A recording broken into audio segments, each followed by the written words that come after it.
नाजरीन आदाब, MCN Urdu news में आपका खैर मकदम है। ज़िला इंतज़ामिया की जानिब से गणेश उत्सव और मुहर्रम की मुनासिबत से अमन कमेटी का इनेकाद किया गया।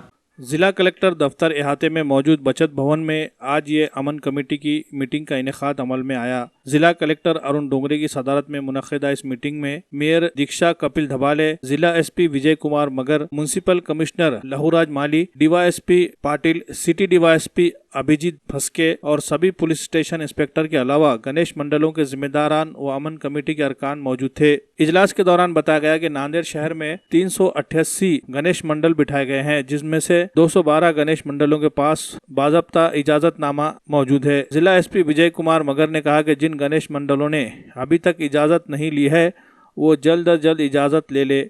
नांदेड़ शहर के तमाम रास्तों पर गड्ढों की वजह से शहरियान को काफ़ी परेशानी का सामना करना पड़ता है। विसर्जन के लिए जिन रास्तों का इस्तेमाल किया जाता है उन रास्तों पर जगह जगह गड्ढे होने से परेशानी का सामना करना पड़ रहा है। गणेश मंडलों के जिम्मेदारान ने जिला इंतजामिया से मुतालबा किया है कि शहर के रास्तों पर मौजूद गड्ढों को फौरी बुझाया जाए, जिससे कोई हादसा रूनुमा न हो। जिला इंतजामिया की जानिब से गणेश विसर्जन करने के लिए 4 मुकामात दिए गए हैं, जिनमें भाग्यनगर पुलिस स्टेशन हुदूद में पासद गाँव, एयरपोर्ट पुलिस स्टेशन हुदूद में आशना, शिवाजी नगर, वजीराबाद और इतवारा पुलिस स्टेशन के हुदूद में गोवर्धन घाट और देही पुलिस स्टेशन के हुदूद में नावघाट मुकाम दिया गया है। मीटिंग में जिला कलेक्टर की जानिब से अपील की गई की गणेश उत्सव अमन व शांति के साथ मनाया जाए। नांदेड शहर आणि नांदेड जिल्हा म्हणजे ग्रामीण भागातील टोटल बंदोबस्तचे विचार करता येथे एकूण पोलीस अधीक्षक, 2 अपर पोलीस अधीक्षक, 10 DYSP आणि जवळजवळ 2,500 स्टाफ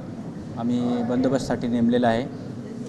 यामध्ये काही MPAकडनं सुद्धा आम्हाला अधिकारी मिळालेले आहेत। नंतर जालना PTSF कर्मचारी आम्हाला मिळालेले आहेत बंदोबस्तसाठी।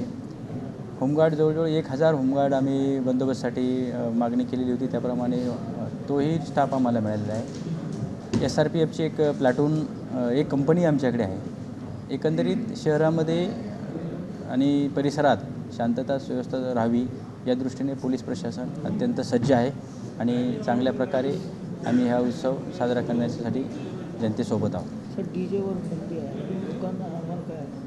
DJ हा विषय आता मला वाटतं संपलेला आहे। वेळोवेळी आपण DJच्या बाबतीत बोलत असतो। ॲक्च्युली DJबद्दल बोलण्यापेक्षा ज्या पद्धतीने साऊंडचा म्हणजे प्रदूषणाचा प्रश्न निर्माण होतो हा आपण थांबवण्यासाठी सर्वच जण प्रयत्न करत आहोत। आता DJपेक्षा पारंपरिक वाद्याच्या बऱ्याच ठिकाणी गणेश मंडळांनी मागच्या वर्षी पालन केलं होतं। मागच्या वर्षी गणेशोत्सवात कुठेही DJ लागलेला नव्हता। ह्या वर्षीसुद्धा आपण तेच पालन करूयात, आपण सर्वजण एकत्र असू। माझे सर्व गणेशोत्सवातील गणेश भक्तांना आव्हान आहे की हा उत्सव आपण चांगल्या प्रकारे कसा साजरा करू या दृष्टीने सदोदित प्रयत्न करावेत। माननीय कलेक्टर सरांच्या मार्गदर्शनाखाली आपल्या जिल्ह्यामध्ये चांगल्या हा उत्सव साजरा होईल। खेळीमेळीच्या वातावरणात आपण सर्वजण एकत्रित शहरातील तसेच विविध तालुक्यातील बंदोबस्त म्हणजे उत्सव साजरा होईल आणि सर्वांना यामध्ये चांगला आनंद राहील या दृष्टीने आपण प्रयत्न करूयात। याच दरम्यान मोहरमसारखा सणसुद्धा चालू आहे, तर आपल्या मुस्लिम बांधवांच्या या सणालासुद्धा आपण त्याच पद्धतीने सहकार्य करून एकत्रित गणेशोत्सव आणि मोहरम साजरा होईल या दृष्टीने प्रयत्न करतो। आज आपण या ठिकाणी नूतन SP यांच्या समवेत महानगरपालिका आयुक्त, महापौर आणि सर्व पोलीस अधिकारी आणि शांतता कमिटी सदस्य एवढंच नाही, आता इथले मंडळ आणि त्यांचे सदस्य यांच्यासोबत बैठक घेतली आणि आपण मागच्या 2 वर्षांमध्ये जशा प्रकारे आरामात शांततेने गणपती मिरवणूक पार पाडलीत, गणपती उत्सव आनंदाने साजरा केला, त्याच प्रकारचं आपण आवाहन केलेलं आहे। गेल्या ही 3री बैठक आहे।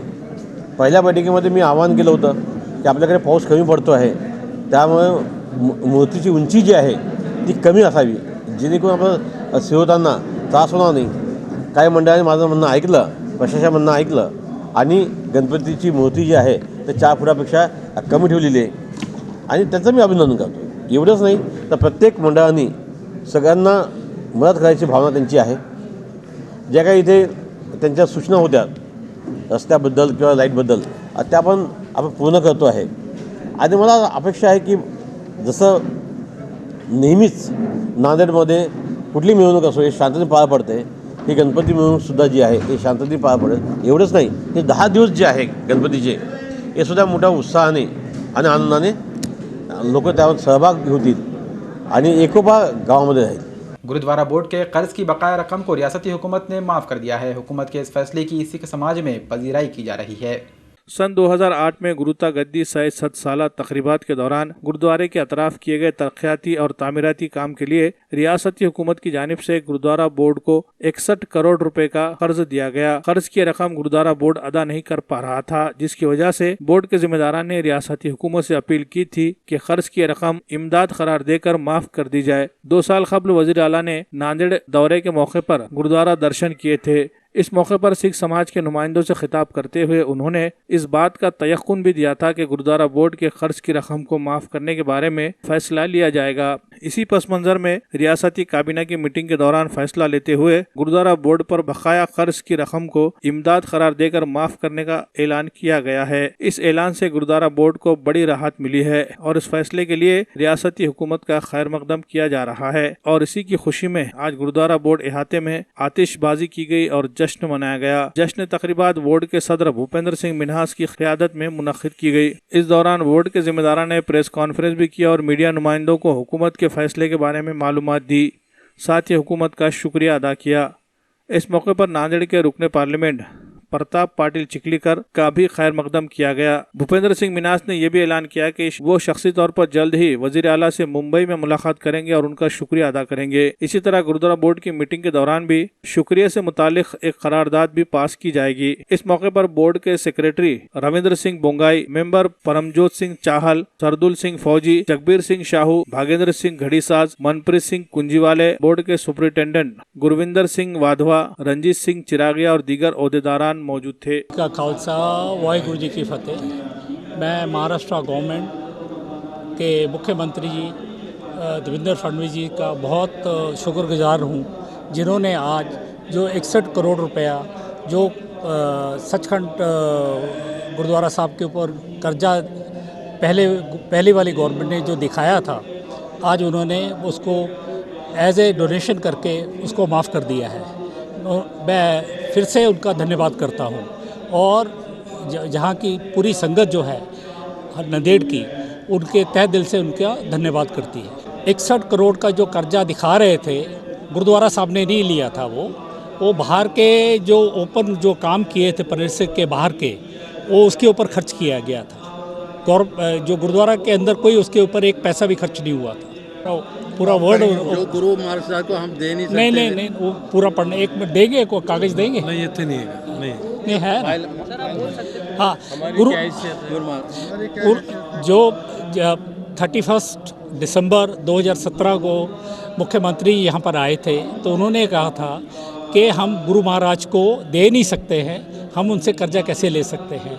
तो उन्होंने कहा था कि हम इसको इमीडिएटली इसको माफ़ करेंगे. उन्होंने वो आज कर दिया है. अभी उनसे अपॉइंटमेंट लेंगे और इमीडिएटली करेंगे. अभी मैं बात करूंगा उनसे अभी थोड़ी देर में. और मैं देखिए, इस काम के अंदर जो है चिखलीकर साहब ने बहुत बड़ा रोल अपनाया है और हमेशा हमारे साथ में, वो बोर्ड के साथ में खड़े रहे हैं और हम लोग 2-3 दफ़ा उनके साथ में मिले भी हैं और उन्होंने आश्वासन भी हमें मिल के दिया है कि हम इसको जल्द से जल्द करेंगे. और आज उन्होंने करके दिखा दिया हमको. और हमने अभी खुशी मनाई है, आतिशबाजी जलाई है और आप मिठाई भी बांटी है. हम नांदेड़ के विष्णुपुरी डैम में 100% आबी जखीरा जमा हो जाने से शहर को पीने के पानी का मसला हल हो चुका है. मराठवाड़ा में इस बार इत्मीनान बख्श बारिश नहीं हुई, जिसकी वजह से नदी नाले सूखे पड़े थे, जबकि मगरबी महाराष्ट्र और कोकन इलाके में गैर मामूली बारिश हुई. नासिक और औरंगाबाद में हुई ज़ोरदार बारिश के सबब दरियाए गोदावरी की सतह आब में गैर मामूली इजाफा होता गया और ये पानी मराठवाड़ा के सबसे बड़े डैम जायकवाड़ी में जमा हुआ. जायकवाड़ी डैम पूरी तरह से भर गया. जायकवाड़ी डैम से इजाफी पानी की निकासी की गई और ये पानी डिगरस बांध से होते हुए विष्णुपुरी डैम पहुंचा और पिछले एक हफ्ते में नांदेड़ विष्णुपुरी डैम 100% भर गया है. डैम के भर जाने से शहरियां ने नांदेड़ के लिए अगले 1 साल के लिए पीने के पानी का मसला हल होने की उम्मीद की जा रही है और डैम के पानी की हिफाजत करने और उसकी गैर जरूरी इस्तेमाल पर रोक लगाने की तरफ ध्यान देने की जरूरत का भी इजहार किया जा रहा है. काल सकाळी जवळपास 38 दशलक्ष घनमीटर पाणी साठा होता, जवळपास 48%. आणि दुपारनंतर वरच्या भागात झालेला पाऊस म्हणजे परवा रात्री झालेल्या पावसामुळे वाढ झालेली आहे आणि दुपारी जवळपास 12-1 वाजता 52% साठा होता. आणि आज सकाळी जवळपास आज 100% 2 वाजता झालेला आहे आणि 1000 क्युमेक्स एवढा डिस्चार्ज वरतून इनफ्लो चालू आहे. आणि 1 तासभर किंवा अर्ध्या तासात अजून जर लेवल्स वाढल्यास हमारा 1-2 गेट उगड़ावे लगते। तालीमी रहनुमाई और वसाइल की कमी के सबब UPSC और MPSC जैसे मुकाबला जाती इम्तिहानात में अक़लियती तलबा के नौजवानों की नुमाइंदगी कम होती जा रही है।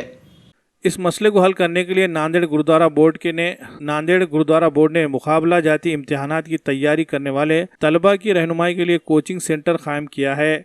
आज एक तकरीब के दौरान गुरुद्वारा बोर्ड के सदर भूपेंद्र सिंह मिन्हास के हाथों कोचिंग सेंटर का बाज़ाब्ता इफ्तिताह अमल में आया। इस मौके पर नांदेड़ के जिला कलेक्टर अरुण डोंगरे और म्युनिसिपल कमिश्नर लहूराज माली बतौर खास मौजूद थे। गुरुद्वारा बोर्ड की जानिब से कायम किए जा रहे कोचिंग सेंटर में न सिर्फ सिख समाज के नौजवानों को फायदा होगा बल्कि दीगर अक़लियती तलबा भी इससे फायदा उठा सकेंगे। कोचिंग सेंटर में न सिर्फ तलबा की तालीमी रहनुमाई की जाएगी बल्कि उन्हें मुकाबला जाती इम्तिहानात की तैयारियों से मुताल्लिक़ मवाद पर मबनी तमाम अहम किताबें भी मुताले के लिए दस्तयाब करवाई जाएगी। तालीमी जलसे में कसीर तादाद में तलबा ने शिरकत की और कोचिंग सेंटर से ज़्यादा फ़ायदा उठाने का अज़्म जाहिर किया। प्रोग्राम में मेहमान खुसूसी के तौर पर बोर्ड के सेक्रेटरी रविंद्र सिंह बोंगाई, मेंबर परमजीत सिंह चाहल, सरदिल सिंह फौजी, जगबीर सिंह शाहू, भागेंद्र सिंह घड़ीसाज, मनप्रीत सिंह कुंजीवाले, बोर्ड के सुपरिटेंडेंट गुरविंदर सिंह वाधवा, DP सिंह, रंजीत सिंह कामटेकर और ITI के प्रिंसिपल गुरुबच्चन सिंह सीलेदार मौजूद थे। नहीं, आज या ठिकाणी MPSC UPSC मार्गदर्शन केंद्र गुरुद्वारा सचिन बोर्ड मार्फत झालेली आहे। एक गुरुद्वारा बोर्ड आपल्याला सगळ्यांना माहिती आहे की नेहमी सगळ्यांच्या मदतीला धावतो आहे। यावेळेस विद्यार्थ्यांच्या मदतीला आलेले आहेत। त्यांचं डिसिप्लिन, त्यांचं काम, मला असं वाटतं की या मार्गदर्शन शिबिरामधून, मार्गदर्शन केंद्रामधून जास्तीत जास्त मुलं UPSCमध्ये MPSCमध्ये ते येतीलच, एवढंच नाही तर मुलाला एक चांगला माणूस घडवण्याचं काम एक केंद्र करेल असं अपेक्षा है। एजुकेशन के लिए हमने जो ये उपराला किया है उसमें हम चाहते हैं कि जितने बच्चे हैं, मराठवाड़ा में बच्चे बहुत इंटेलेक्चुअल है लेकिन उनको गाइडेंस की ज़रूरत है जो हम गुरुद्वारा बोर्ड की तरफ से देना चाहते हैं। और यहाँ पर हम कलेक्टर साहब को भी रिक्वेस्ट करेंगे कि वो भी आके यहाँ पर लोग बच्चों को एजुकेट करें, आके लेक्चर लें।